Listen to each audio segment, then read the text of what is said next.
होली का पवित्र त्योहार रंगों के त्योहार के रूप में जाना जाता है।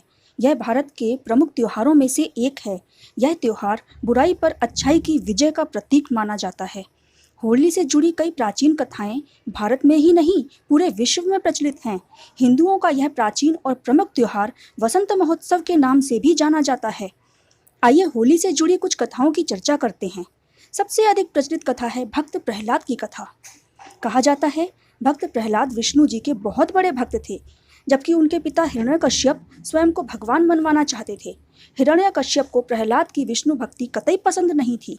उन्होंने अपने पुत्र को तरह तरह से प्रताड़ित किया कि वह उन्हें भगवान मानने लगे, किंतु भक्त प्रहलाद की विष्णु भक्ति खत्म न हुई।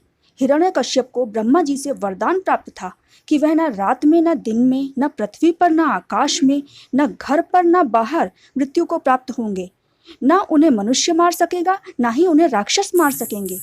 हिरण्यकश्यप जब अपने पुत्र की विष्णु भक्ति समाप्त ना कर सके तो उन्होंने अपनी बहन होलिका की मदद ली और होलिका की मदद से उन्होंने प्रहलाद की मृत्यु की योजना बनाई।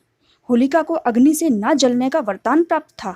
योजना अनुसार होलिका भक्त प्रहलाद को जलाकर मारने के लिए गोद में लेकर अग्नि में बैठ गई, किंतु भगवान विष्णु ने अपने भक्त की रक्षा की और होलिका उस अग्नि में जलकर भस्म हो गई।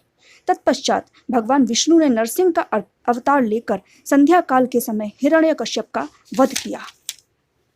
तभी से यह त्योहार होलिका दहन के रूप में मनाया जाता है, जो कि बुराई पर अच्छाई की जीत दर्शाता है।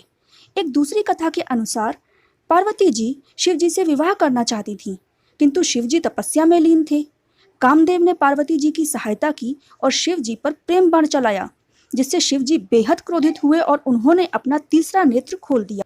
कामदेव शिव जी की क्रोध की अग्नि में जलकर भस्म हो गए। पश्चात शिव जी की नजर पार्वती जी पर गई। पार्वती जी की आराधना पूर्ण हुई और कहा जाता है वासना रूपी बुराई को भस्म करके प्रेम रूपी अच्छाई की जीत हुई। शिव जी ने पार्वती जी को अपनी पत्नी के रूप में स्वीकार किया। तीसरी कथा के अनुसार भगवान कृष्ण और पूतना की कहानी भी बहुत प्रचलित है। कथानुसार कंस ने अपनी बहन देवकी व उनके पति को कारावास में डाल दिया था। तभी वहां एक आकाशवाणी हुई, जिसके अनुसार देवकी की 8वीं संतान द्वारा कंस का वध होगा। आकाशवाणी से विचलित कंस ने देवकी की सभी संतानों को मारना आरंभ किया। एक एक करके देवकी की 7 संतानों को उसने बंदी गृह में जन्म लेते ही मार डाला। श्री कृष्ण देवकी के 8वें पुत्र थे। जब कंस को श्री कृष्ण के गोकुलवास के बारे में पता चला तो उसने पूतना नाम की एक राक्षसी को कृष्ण का वध करने के लिए भेजा। पूतना कोई भी रूप धारण कर सकती थी।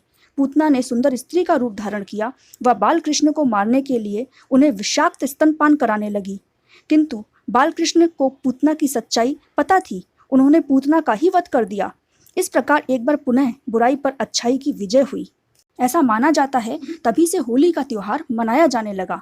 होली का पावन त्योहार बुराई पर अच्छाई की जीत बयां करता हुआ रंग बिरंगा हर्षोल्लास का त्योहार है।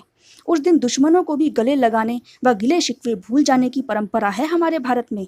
तो आपको होली से जुड़ी ये कथाएं व होली का इतिहास कैसा लगा, हमें अवश्य बताइएगा। धन्यवाद।